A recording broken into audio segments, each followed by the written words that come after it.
how do we try to resolve this illegal immigration crisis? Are there any commitments on the Zimbabwean authority to assist you? Because it seems as if numbers keep churning out of Zimbabwe into South Africa. The other countries, because from their side is more the exit part, there is not much of an investment. South Africans are saying it seems you are simply failing as authorities to stem this illegal immigration. There are measures that are being undertaken by the South African government. I don't think we're failing. I think it will take us a bit of time. To those who come to South Africa looking for asylum is that they tend to jump very many countries, come from, for instance, the Horn of Africa, and come here. Is that how things are done? Asylum seekers have a right to apply for asylum wherever they end up. So in other words, South Africans should live with the reality that somebody is justified to skip many countries and end up here looking for asylum.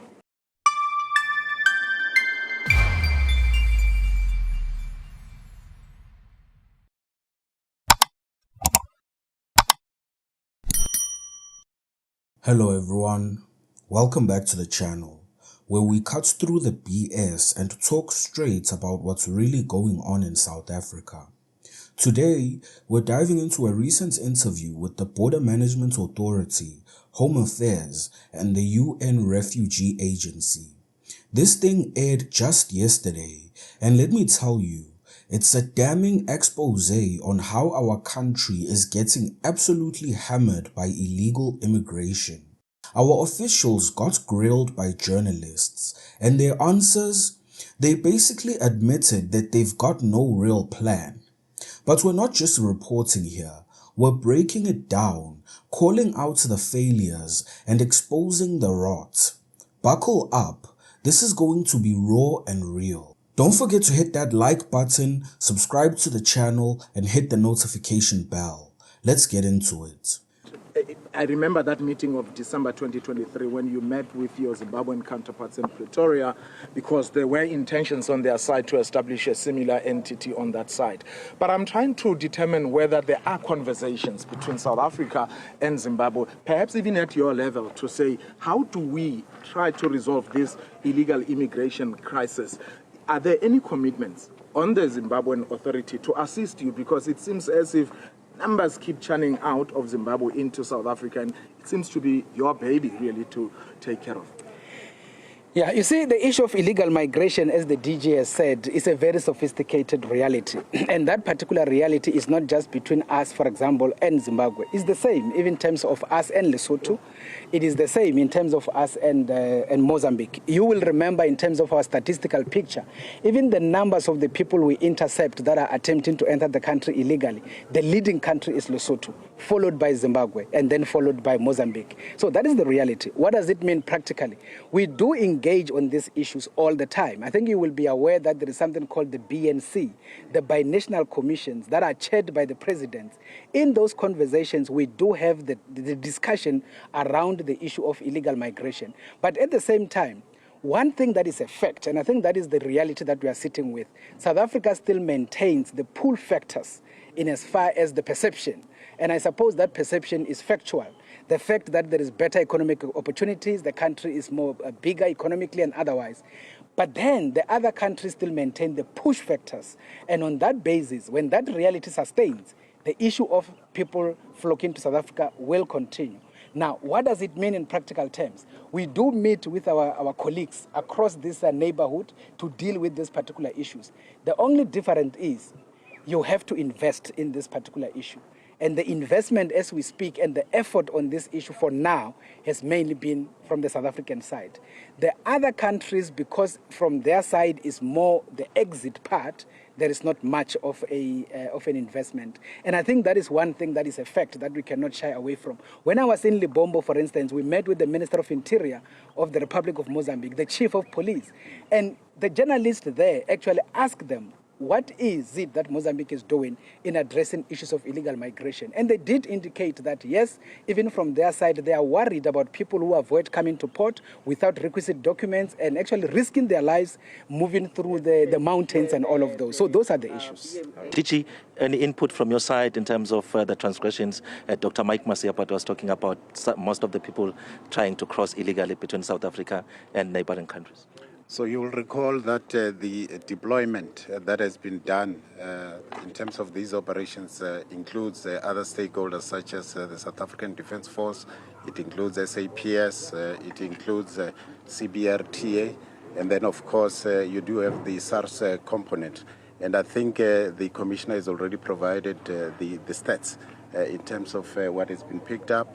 And I think we'll continue along the same path in terms of the close collaboration and with regards to all the law enforcement entities. DG Muluko Moloto here from ENCA. I mean, we continue to see the authorities doing this year in, year out. Yet, we continue to see, as much as you are showing us the numbers that are intercepted, trying to get either into the country or exiting. But South Africans are saying, it seems you are simply failing as authorities to stem this illegal immigration. Are South Africans correct? I think illegal migration, it's a global issue. And I think the UN representative that has joined us will be able to attest to that.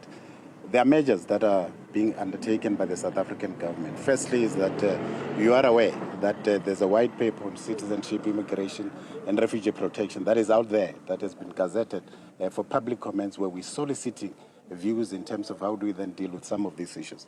But secondly, Cabinet has directed us to come back to Cabinet early this year in particular, with strategies, interim, long-term.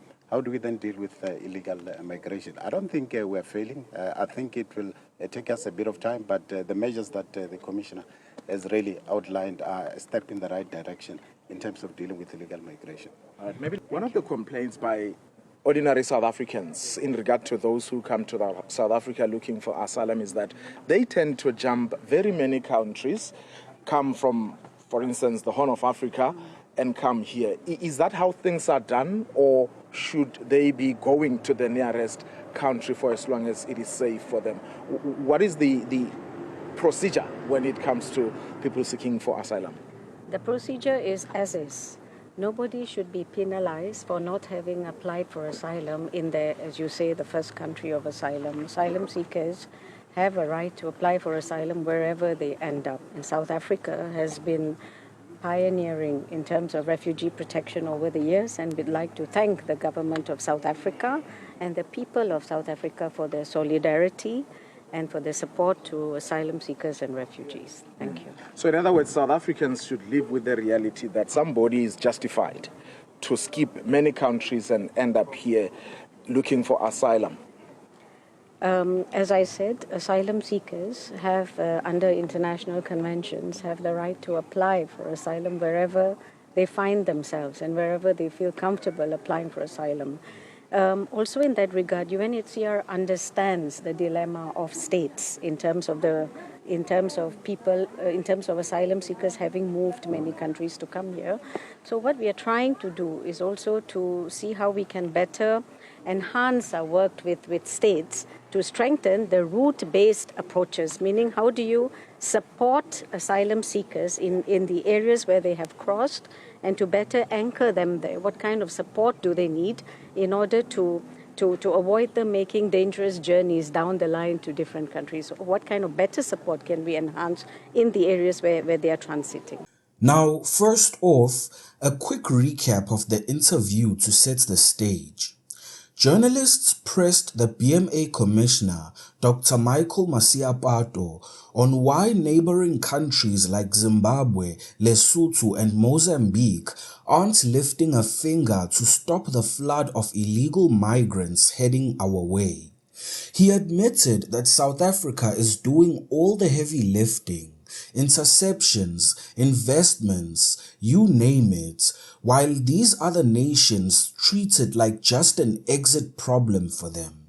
No commitments, no real help. Then the Home Affairs Director General got called out on whether they flat out failing to secure our borders. His response? It's a global issue, and they're working on some white paper for public comments and long-term strategies. The translation to all that word salad: more talk, no action.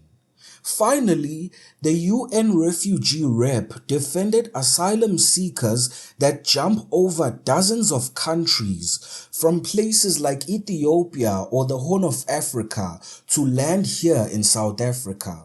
According to her, it's their right to apply wherever they feel comfortable, and we should just deal with it. South Africans are furious, and rightly so. Now, let's get into the analysis, because this isn't just incompetence, it's a betrayal. Starting with the international cooperation. Are our neighbors going to step up and help? Hell no. These governments are corrupt to the core. Think about it. Why would they care if their people are fleeing in large numbers? If anything, it lightens their load and lets them steal even more money without accountability. Fewer mouths to feed, fewer voices to protest against the corruption. Zimbabwe, Mozambique, Lesotho, they're not our partners, they're enablers of this nonsense. The commissioner even said it himself. They've not done much. That's code for they've done jack. We're pouring resources into borders while they sit back and watch the chaos unfold. It's a one-way street and South Africa is getting run over. The next question was, is the BMA and Home Affairs failing? Well, according to me, spectacularly yes. But don't buy the excuse that it's too complex or that they need more time. Because we've got the money, we've got the smart people, we've got the tech. What's missing? Political will. Pure and simple. Our leaders aren't prioritizing South Africans. They're chasing some shadowy agenda that lets this mess continue to grow. Is it globalist pressure? Economic shortcuts with cheap labor? Who knows? But it's crystal clear. They don't care about securing this nation. We've seen the stats. Interceptions from Lesotho leading the pack, followed by Zimbabwe and Mozambique, and yet the inflows keep coming. If they wanted to fix it, they could. Build better fences, deploy more drones, enforce deportations without the red tape. But no, they'd rather virtue signal about being a pioneering host while our communities buckle under the strain. It's not failure by accident, it's failure by design. And then there's the refugee angle, which is straight up unfair and infuriating. How the hell does it make sense for someone to flee Ethiopia, skip Kenya, Tanzania, Zambia, all which are safe countries, and rock up in South Africa demanding asylum? The UN rep says it's their right to apply wherever they feel comfortable. Comfortable? What about us? We're not a bottomless pit of resources. South Africans are struggling with jobs, housing, healthcare, and we're supposed to just absorb everyone who feels like showing up. This isn't compassion, it's exploitation. The rep talks about route-based approaches to anchor people closer to home, but that is all lip service. The UN knows the dilemma that we're facing, and they continue to push all these problems onto us and then frame it as solidarity. Sorry, but that's disingenuous at best. The whole system's rigged. Corrupt leaders abroad shipping out their problems, our politicians too spineless to push back, and international bodies like the UN enabling all of it. Everyone's complicit, the illegals gaming the system, their presidents looking the other way, and our own officials letting it slide. Look, South Africans, this interview isn't just talk. It's a wake-up call. We're being sold out and it's time to demand better. No more excuses. No more delays. Secure the borders. Reform asylum to enforce the first safe country rule and put our people first. If our leaders won't do it, we need to hold them accountable at the ballot box or in the streets. What do you think? Drop your thoughts in the comments below. Watch the video on your left to see 200 illegal foreigners hijacking a mansion in Joburg. Don't forget to hit the like button, subscribe to the channel, and hit the notification bell. Until next time.